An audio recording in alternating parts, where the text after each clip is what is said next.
Hallo en welkom bij de speluitleg van het spelletje Brood en Bier. Brood en Bier is een tweespelerspel, duurt ongeveer een half uur tot 3 kwartier en wegens de tactische elementen die in het spel zitten, is het aangeraden vanaf 10 jaar. Ziezo, wij hebben al een deel van het spel klaargezet, maar ik ga dit even samen met jullie overlopen. Dit is het gedeelte van de eerste speler, dit is het gedeelte van de tweede speler. Wat heeft de eerste speler, dus hier, dat is een brouwerij, een bakkerij en een opslagplaats met de 9 velden. Hier onderaan, jullie zien het misschien iets minder goed, is er nog plaats om voor uit te bouwen. Op onze 4 velden hebben we verschillende grondstoffen. Die staan ook mooi afgebeeld hier.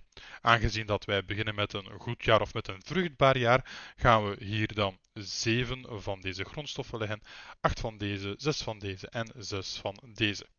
De rivier die leggen we vol met de watersteentjes.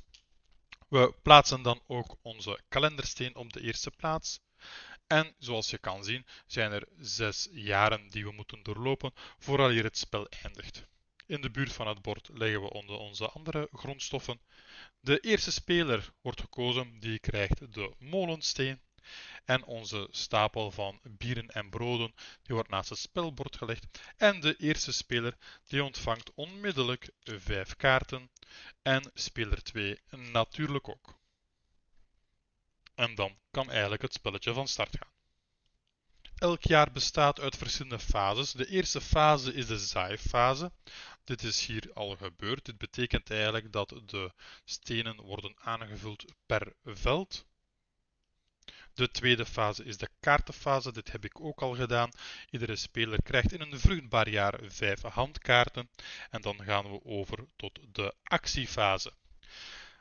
Vooraleer ik uitleg ga geven over de actiefase, ga ik even de anatomie van de verschillende kaarten tonen.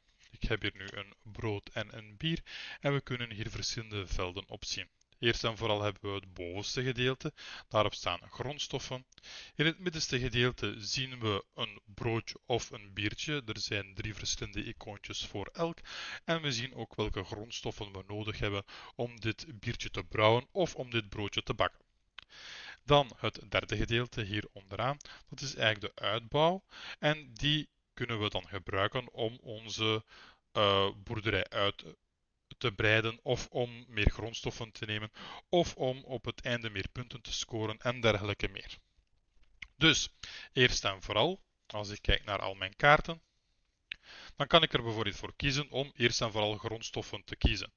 Ik kies bijvoorbeeld deze kaart. Ik leg deze voor mij neer en ik neem de grondstoffen die erop staan. In dit geval is dat een watersteen en eentje van de hele gerst, denk ik. Ik kan me ook wel vergissen. En ik leg deze op mijn opslagplaats. Let op, ik heb slechts 9 plaatsen op dit ogenblik. Als ik grondstoffen zou nemen die ik te veel heb, dan moet ik die aan mijn tegenspeler aanbieden.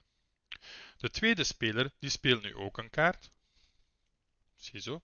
En de 4 overige kaarten die worden doorgegeven aan de andere speler. Met andere woorden, ik krijg nu zijn resterende 4 kaarten en hij de mijne. Ik ga nog een voorbeeld tonen van het oogsten. Ik ga bijvoorbeeld deze kaart oogsten en ik leg deze op deze manier voor mij. We zien dan dat er een soort oogstrij wordt het in het speelboekje genoemd. Eigenlijk is het een kolom, maar ja, tot daaraan toe. De overeenkomstige grondstoffen die worden ook genomen. Dus als ik deze kaart speel en deze lag er al, dan krijg ik eigenlijk 2 watertjes en 1 van de oranje grondstoffen. Nogmaals, heb ik grondstoffen over, dan moet ik deze aanbieden aan de andere speler. Heb ik genoeg grondstoffen, dan kan ik natuurlijk ook een biertje brouwen of een broodje bakken. Als ik een bier wil brouwen, leg ik dit op de brouwerij. Ik neem de daartoe bestemde grondstoffen weg. Dit is nu niet correct wat ik doe, maar ik wil het even aantonen bij voorbeeld. Heb ik het bier gebrouwen, dan leg ik deze met de achterzijde naar boven. Deze blijft daar ook liggen en standaard kan er slechts 1 kaart op een brouwerij en op de bakkerij liggen. De derde manier om een kaart te gebruiken is voor de uitbouw. Hierop staan verschillende iconen, bijvoorbeeld in dit geval een zonnetje en een sikkel.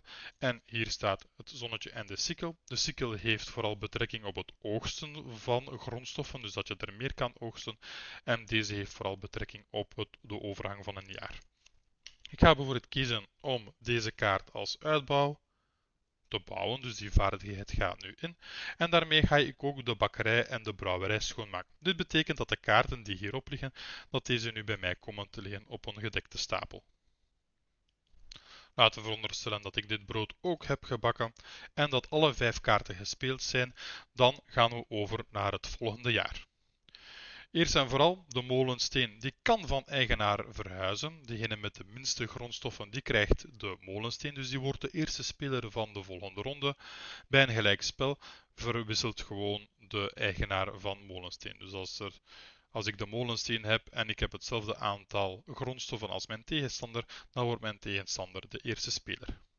De kalendersteen wordt verplaatst en dan beginnen we weer met de zaaifase.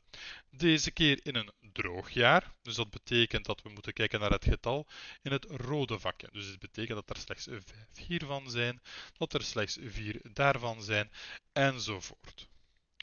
Daarna is het de kaartenfase. Dus we nemen de gespeelde kaarten waar we de grondstoffen van genomen hebben, weer in onze hand en we trekken bij tot 5 kaarten. De eerste speler eerst, de tweede speler daarna en daarna worden er ook nog 3 kaarten geplaatst op deze velden. Dit worden dan ruilkaarten. Dit betekent dat als je een kaart wil spelen, dat je ook kan ruilen met een kaart die daar ligt, maar je moet die dan onmiddellijk spelen. Het is niet dat je ze kan ruilen, in je hand nemen en dan toch nog een andere kaart spelen. In de actiefase, dus waarbij we de kaarten spelen, worden de kaarten nu niet doorgegeven, maar houden we die ook bij ons. Dit kan je ook zien op de iconografie die ook op het veld, op het speelbord staat. Wanneer alle kaarten gespeeld zijn, dan worden alle kaarten die hier bijvoorbeeld voor ons liggen, die we geoogst hebben, die gaan dan op een aflegstapel, als ook de ruilkaarten die hier liggen. Dan gaan we terug over naar de molenfase, dus de speler met de minste ingrediënten, die krijgt de molen. En dan gaan we over naar opnieuw een vruchtbaar jaar. En dit gaan we zo doen tot wanneer we hier zijn en dan worden alle punten geteld. Hoe worden de punten nu geteld? Wel, het spelletje komt met een handig scoreblok. Dus hier worden de scores geteld van de biertjes, hier van de broden. Nog enkele bonuspunten betrekking tot het bier en tot het brood. En van deze 2 totalen wordt het minste genomen. Dus je kan bijvoorbeeld niet zeggen, ik ga enkel bieren brouwen en daar mijn score gaan opdrijven, of ik kan enkel broden bakken en daar mijn score gaan opdrijven. De minste score van de 2, dat wordt je eindscore. Degene met de hoogste eindscore, die wint het spel. Ziezo, dit was onze bespreking van het spel Brood en Bier.